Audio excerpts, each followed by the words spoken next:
seerah of the Prophet ﷺ, if you look at, how he himself ﷺ would earn rizq and money, subhanAllah, and I've done a small, research paper, not research paper, just my own notes and whatnot. If you look at how the Prophet ﷺ earned money, subhanAllah, he earned it from multiple sources. He earned it, he didn't just have one source of income. Right? That's one of the problems many of us have, especially when you're working a 9-to-5 job. Your source of income is one.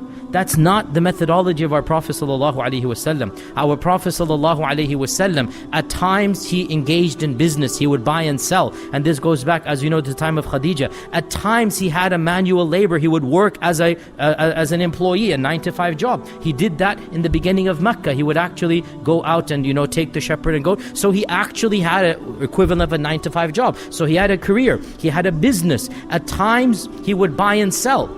And it is authentically narrated in Sahih Bukhari that he would, give somebody something to go and sell it in the marketplace, and he would tell them, go purchase this for that much. So he is basically an entrepreneur. At times, it was land, and our Prophet ﷺ had land as well. And so he has multiple sources of income. And we learn from the hadith in Sahih Bukhari as well, that our Prophet ﷺ would make sure that his family had enough money to be taken care of for a full year. So he had what we would call savings, right? He had savings. He didn't just, especially towards the later Madani stage when Allah Azza wa Jalla blessed him, Aisha said that the Prophet ﷺ would store enough grain, barley, wheat, enough grain for us to have food for at least a year. So the point is that the wise person invests. Even our Prophet ﷺ, he had multiple sources of income, and he has what we would call investments, that taking care of his family. So obviously in our times as well, we need to see what is the best mechanism, the best methodology that we can do to maximize what Allah subhanahu wa ta'ala has given us. For most of us, and I'm one of them,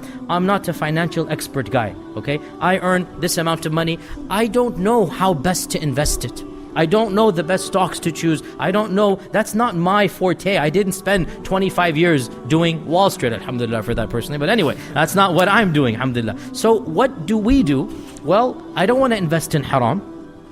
I don't want to go to stocks that are dubious in nature. Yet, perhaps I'm not qualified to tell you which stocks are the best halal and haram. I haven't studied all of those rules. So we go to those companies that have the people, that have the Sharia board, that can look at which stocks are, generally speaking, acceptable according, they're called the AOFI standards, which are basically the International Global Islamic Finance Standards, the AOFI standards. This is what, for the last 25 years has been the benchmark in Islamic finance. They have, a long list of conditions and whatnot. So we need scholars who will implement those conditions.